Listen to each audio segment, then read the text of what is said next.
breakfast puppies? This podcast contains adult language and content and is meant for mature audiences. Listener discretion is advised.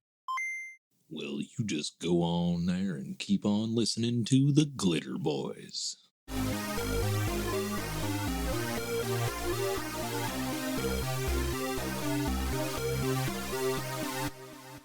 Welcome back, friends and listeners, to another episode of the Glitterbois.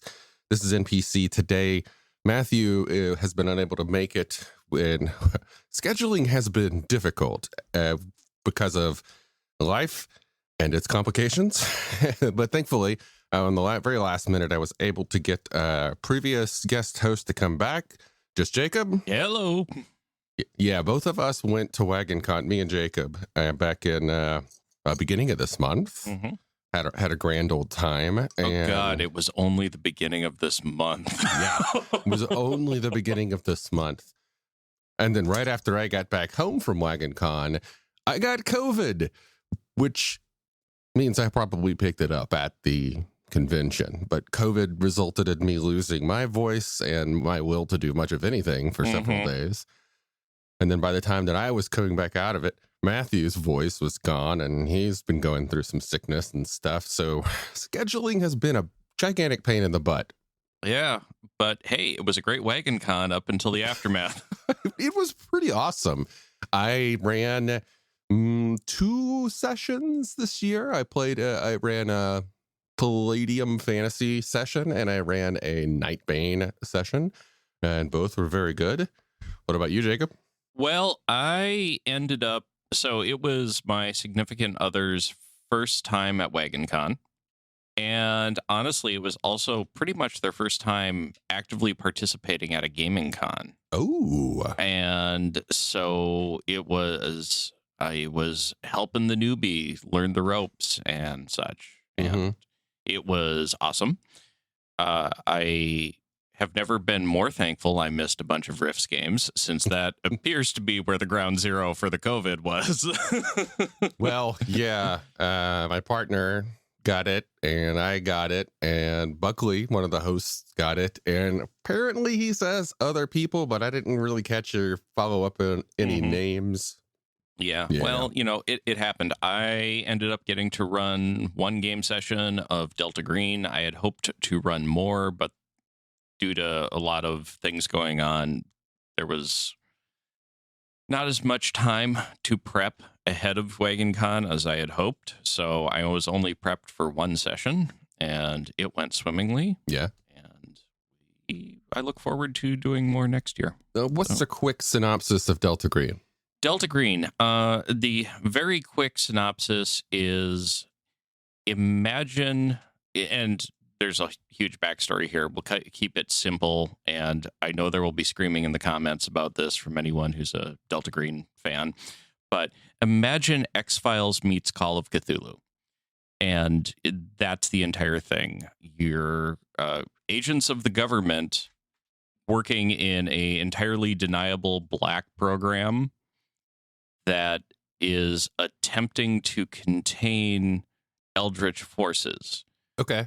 Except that, like, the U.S. government doesn't really know what the big bad is. They keep seeing the symptoms, the signs, the weird stuff going on. So it's not like they have a huge clue what they're dealing with. It's like they don't understand the disease. They're only dealing with the symptoms. Okay. And so it's not like a Conspiracy X game where the organization you're working for has all the clues and stuff. And it's a great game where you can pull in everything from an FBI agent to a JSOC military operator to your research librarian from the university who happens to know a lot about ancient Uru culture and that sort of thing. So it's a great system. Okay. Who's it by? The original, it's now published by Arc Dream Publishing. However, the people who do the writing for it are all from the original Delta Green team that did the original Delta Green rules, totally under the Chaosium Call of Cthulhu rule set. Oh. It has been adapted. you can still clearly see the bones of Call of Cthulhu in there, but it's been tightened up, made more genre appropriate, quality of life changes, some improvements in how things like insanity work that's far more real world, and less skills, not a ton less, but less skills, more concentrated, more genre appropriate. Okay. That sounds pretty good. So, but it's rooted in the basic role playing with the percentiles. Very much so. With some quality of life improvements. There's a critical success, critical failure system built into it now that's really nice. Mm-hmm. Lots of key assumptions are built in. Like, if you have a skill of a certain level, you automatically succeed. And I mean, it's depends on what you're trying to do and the scenario. But like, if somebody wanders in with an 80 computer use skill and has to access a computer, do you really make them roll for it? So, yeah. That sounds a lot like how I do skills in Palladium. Yep. Actually. Yep.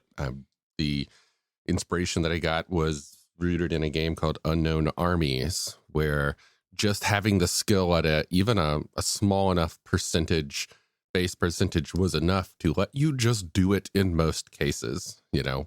And there is actually a small amount of crossover between the writers for Delta Green and the writers for Unknown Armies. Oh. And so if you're familiar with Unknown Armies, like the critical success, critical failure system is the same doubles. Yeah. Doubles under, doubles over. Exactly. I like that. Yep. It was one of the best quality of life improvements they built in there.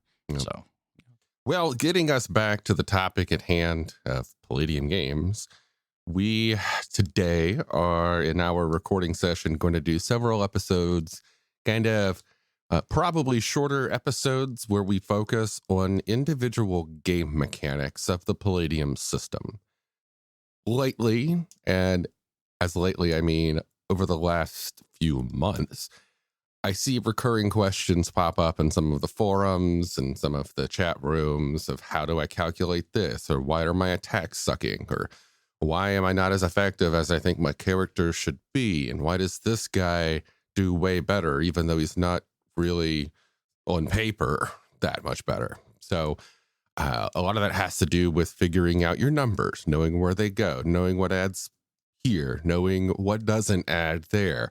And with Palladium, even today, after 40 years now, it's still kind of difficult to figure out, mainly a lot of times due to organization of the books, presentation of the materials, the fact that there's so many books and each book assumes that you've probably read the previous book, which assume that you read the one before that, and so on.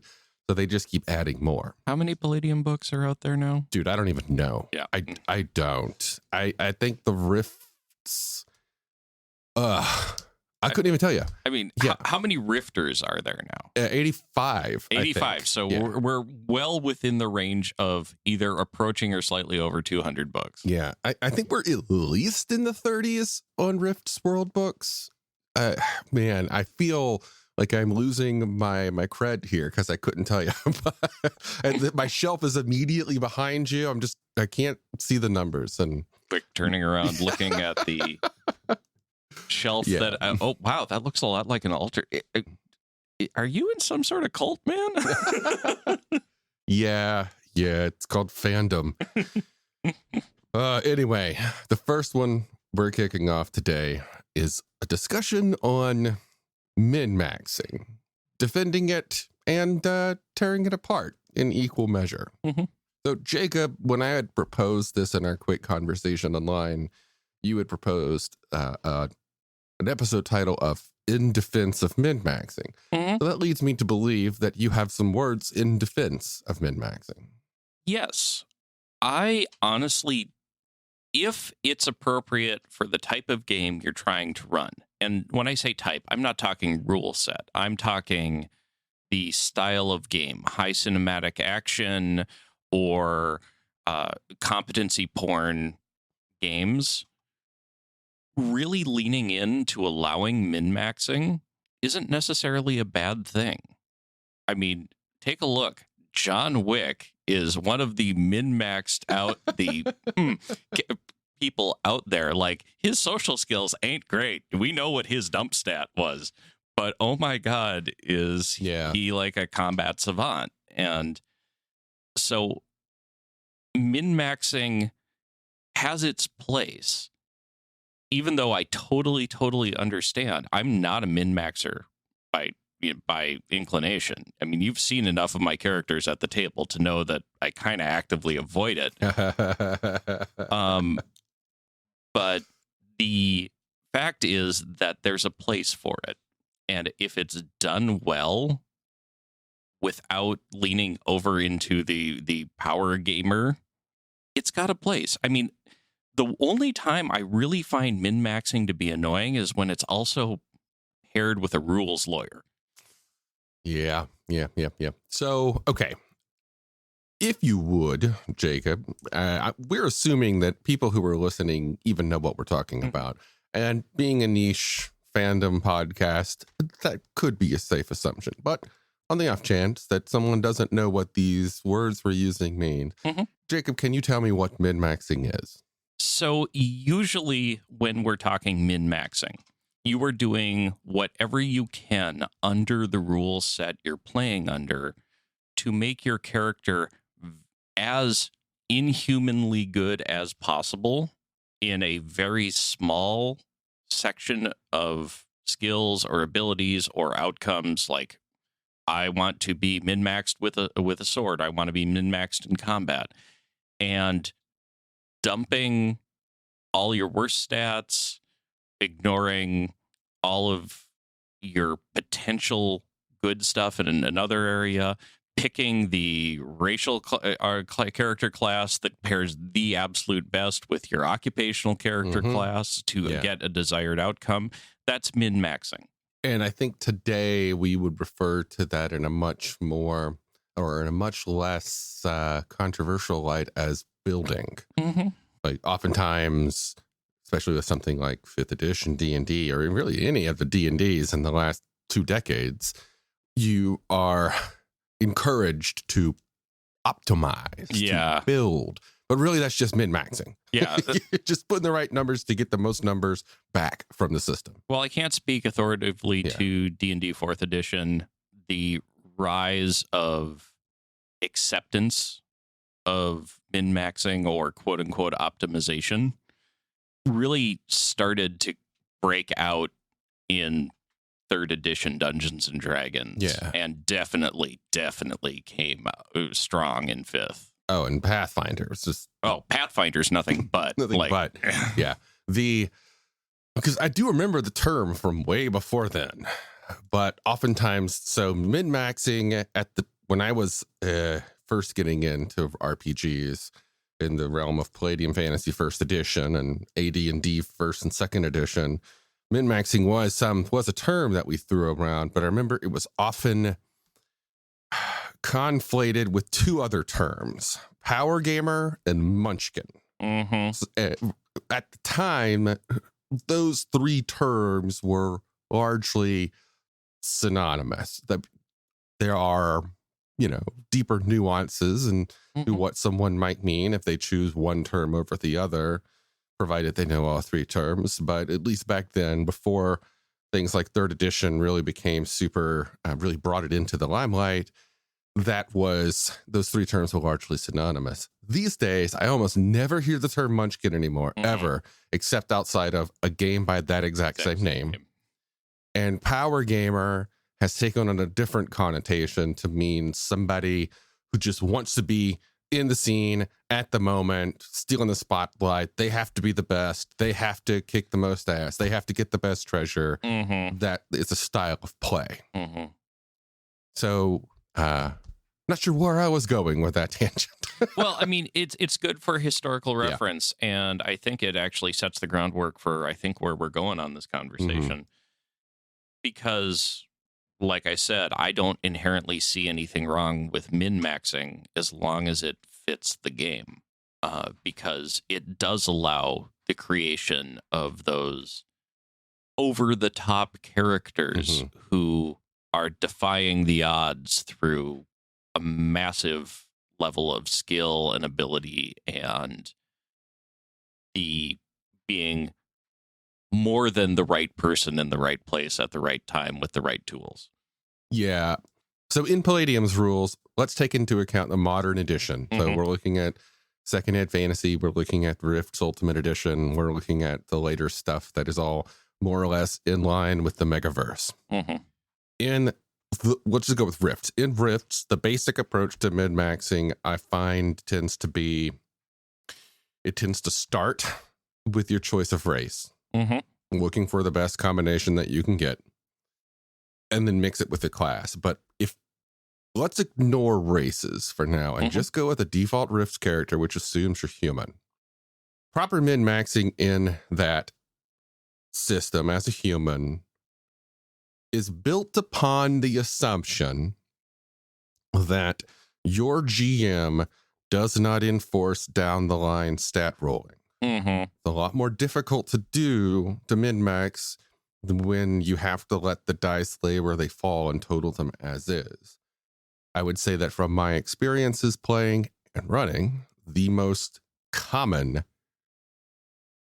almost a standard house rule is for rolling a human, roll 4d6, drop the lowest, assign them in any order you wish. So you can build the best character that you want. Yep. That tends to be the standard. It's not how the book says to do it, but that tends to be what everybody does. There are many exceptions. Y'all out there probably do things differently. Who knows? That just is what I've encountered the most. Yeah. And with that right there, you're like, okay, my highest stat, I want to go fast. So I want that parry, dodge, and strike. So PP. The second highest, I want to hit hard. So strength. After that, I'm going to put in physical endurance. After that, I'm going to put in speed. Then everything all the way down to the last two stats being mental affinity and physical beauty. Who needs them? I'm a robot or something. Yeah. So as we back in the day would refer to as a dump stat, that being the stat that you put your lowest rolled numbers into. Yep. And that's a huge thing. Like, the moment you go from roll them down the line with or without throwing in an extra die and dumping the lowest to being able to assign stats, you've already crossed the Rubicon into min-maxing country. And, obviously things like PP are commonly the ones you'll see have most heavily min-maxed, although there are exceptions. Any magic using class would probably min-max their stats differently. Psionic classes definitely will. Oh yeah. So, but yeah, you're definitely going for an optimal combination. So after you've got that, I would say that again, beyond the race class combination, the next step would be skills. And this is the case where, unfortunately, physical-based min-maxing tends to be more common due to the existence of physical skills, but there are no mental skills unless you're using some of the Rifter custom stuff that adds them. So, you're going to build a combat monster, which means you're going to your physical skills. So you're going to knock off as many of your other skill choices and your secondary skill choices. So first, we'll look at the secondary skills. What of the physical skills are we allowed to take as secondary skills? All right, we take all of those that we can. Then we start filling out the other or the elective skills, as they used to call them, with the high-end physical skills. Question number one, what can we put in the secondary skills? Do that. Question number 2, does our class allow boxing, gymnastics, and acrobatics? Right. Great, we're going to take those. I was going to say, Step 1, figure out of your skill selection, where can I put boxing and gymnastics? Yep. Well, it looks like you don't really know how to do much of anything else. I don't care. Someone else in the party is going to do that. Right. Yeah. Yeah, no, and that's absolutely 100% my thoughts on the issue as well. And then you can go further into it. Like, there's the figuring out the best race that will pair with what you want to do. And you then get into, equipment selection. I mean, especially if we're talking about Rifts, but just about any Palladium system out there, what piece of equipment pairs best with my particular skills, no matter And you can get into the absurd section of no matter whether it makes sense or not. You know? And at that point, you start running into that old power gamer / munchkin territory. You can, if you start like really pressing the game master for things that don't inherently make sense. Yeah, and that's one of those situations where hopefully your GM knows what they're getting into when they say, "Oh, just pick anything from a book." Famous last words as a game Famous master. last words. I've inserted my feet into my mouth after saying that on more than one occasion in my past. I ate dirt. Yep, I take it. Sound of fingers cracking, tracks, book being grabbed.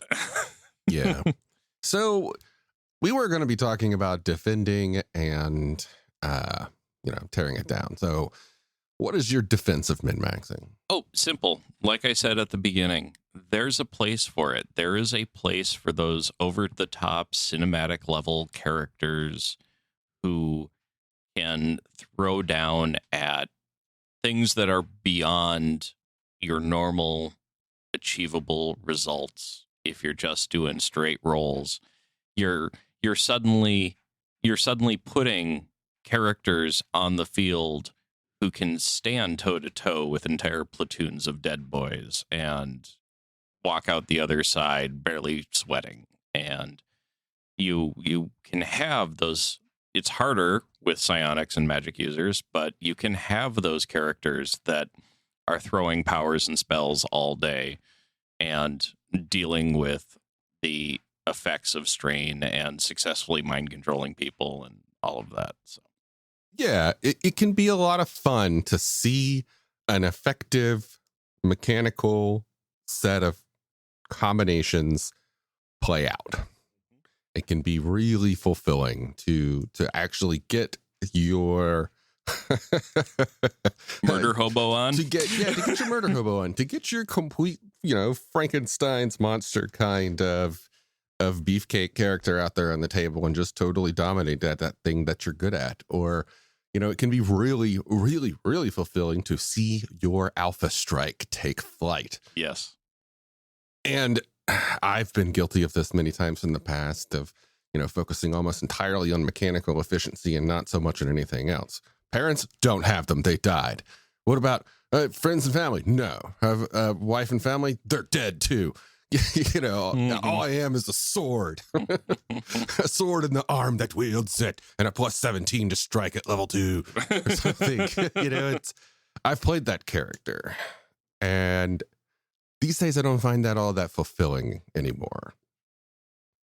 I prefer having a character that has a greater variety of things that they can do.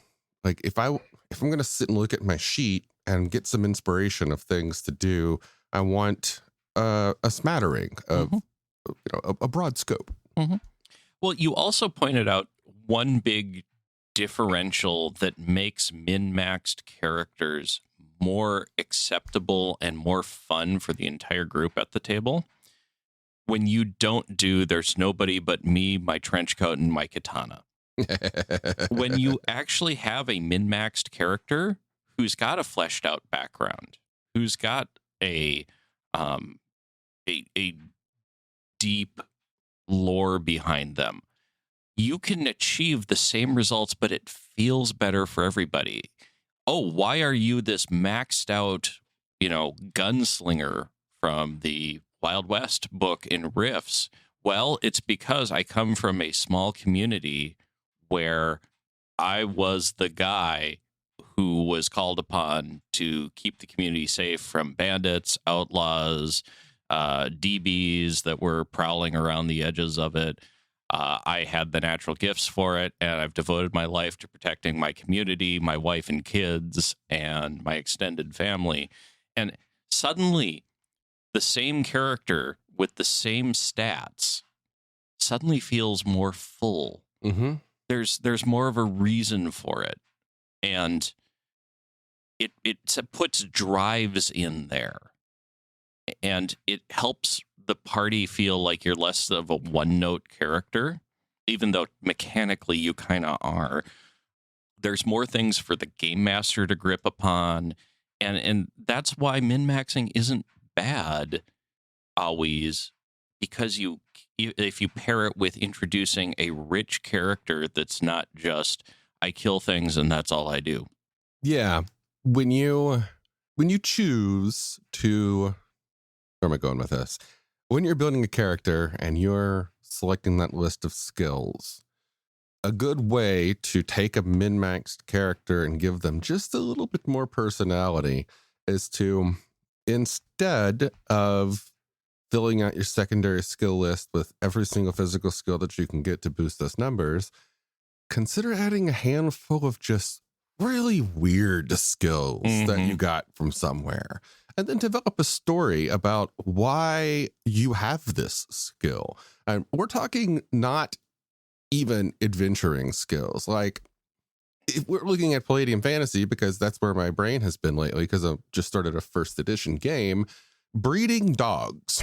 Yep, I have breeding dogs, or falconry, or heraldry, or animal husbandry, or gem cutting. You know, I just have this weird hobby that I go through, and I'm really good at cutting gems for some reason. And okay, where'd you learn how to do that? What did you apprentice somewhere? And suddenly you can take this character that has a laser focus in somewhere, you know, in one scope of the game, and then just with one or two little skills and a story for each one, now you have a min-maxed yet also interesting character that will probably be fun for everybody else at the table as well. And that's actually one of the strengths of the Palladium system overall, because so many of the combat classes come with so many of the combat skills already prepackaged in what you're going to get anyway. You can get well into the range of min-maxing and still have a couple skills over here to become like this really good cook. And, you know, mom taught me, what do you want? You know, by the way, do anybody mind if I make risotto for dinner tonight on the trail? You know. Yeah, I'm a world-class bodybuilder, pro lifter, triathlete. Oh, but I was on a season of the British Baking Show. Exactly. Yeah. Palladium is an easy system to min-max if you are given a lot of openness to make a character. But it's also an easy system to prevent min-maxing GMs if you don't want that to happen. One of those methods is something that I'll probably talk about at greater length in its own episode. But if you, instead of having players bring a concept to the table, if you instead follow classic expectation of pick your race, roll your stats, and then see where things go from there, you might find out that you're going to have a lot more variety in characters and fewer opportunities for said min-maxing. I mean, yeah, there will be exceptions to that, but I feel that the divination method of character creation tends to be a lot more organic and create more versatile characters. What do you mean when you say divination method of character creation? So the divination method being, I'm going to roll my dice in order and see what I get and go from there. Got it. Instead of, I'm sitting at the table to play a human paladin. Okay, well, I need to make my stats work for a human paladin. But in Palladium uses the old school approach of OCCs having attribute requirements. Oftentimes, if your GM is going by the letter of the rule, then not every character that you can sit down to make a character that you were intending to be one class, but if they're not good enough for that class, you either GM might let you fudge the dice up a little bit and, you know, make up the difference or move some things around. And that's its own style of min-maxing. But I prefer myself as a player, and I prefer to see as a GM, somebody sit down without an idea of what they're going to play, or just the basic, I'm going to play a dwarf. All right, let's see what I get. Yep. And especially with Palladium, with racial character classes, you can do some of that. You can preload some of that. Like, I'm going to play a dwarf. Well, there's your RCC. Now here's your stat dice. So you can pre-choose some of that with Palladium, which is kind of nice. Yeah. And Humans, of course, have 3 dice down the line, so you have a lot more leeway if your GM lets you assign them as you wish. With the non-humans, they're all over the board. So, an elf, which is 3-3-2-3-4-3-5-3, I've known that for 30 years now, is, you can't take that physical beauty stat and assign it to your IQ or something. So there's less leeway with non-humans. Yeah, definitely. Well said. I think we're now reaching for concepts. So I think we've talked about this about as much as we can. Yeah, I mean, from here, we'd be devolving into conversations about like equipment fondling and that sort of thing. And explaining why your juicer somehow got its hands on a freaking Glitterbois power armor and stuff like that. But yeah. Oof. That's... Yeah. yeah. Oh, I just start the game with a rune sword. Wait, how did you get that? Well, I want it. Yeah. Okay. Yeah. I could complain. I know that we're talking about min-maxing. We're not really talking about how to do it effectively, just whether or not it can be done in a way that doesn't suck. Yeah. And we discussed that there is a difference between min-maxing and power gaming. I would if you could come up with reasoning from the rule book for why your juicer had Glitterbois power armor, I would be like, all right, that's power gaming. That's nothing. I mean, for a long time, anyone who threw down a Wolfen, I'm like, okay, so you're a power gamer. Got it. Okay. Hey, I love Wolfen. I love Wolfen too, but it's clear that Palladium loves the Wolfen too, because Wolf and love all the way. Don't get me wrong. It's just that the 90s were a hard time, and anyone who sat down with a wolf and you had to give a hard side eye to figure out what you were getting into. And if they sat down with a changeling, they were probably going to, Oh, they were there to screw the party. They were there to screw the party. Yeah. Right. Or as I know it's not the same thing in Palladium, but I like to say they're there to chaotic neutral their way to fun. Exactly. Yeah. All right, let's go ahead and close this out. That's been our chat on defending and breaking down approaches to min-maxing. It's just kind of a vague conversation, but it's been on our minds, so had a little chat about it. Thanks for joining, Jacob, today. Well, we've got a few more episodes that are in this batch, so the next few will also have Jacob on the microphone. Thanks for having me. Good night, folks. Starships, magic, mystic martial arts, romance. All of these can be found in A Cloak of Blades by Isaac Scher. You might have heard my name before. I've done a lot of voiceover work for Breakfast Puppies, and I've recently released my first novel. It's available on Amazon as an ebook and paperback, and you can get it for free if you have a Kindle Unlimited subscription. I do hope you'll support my work as you're supporting Breakfast Puppies. And it's been a pleasure talking with you today. Have a good one.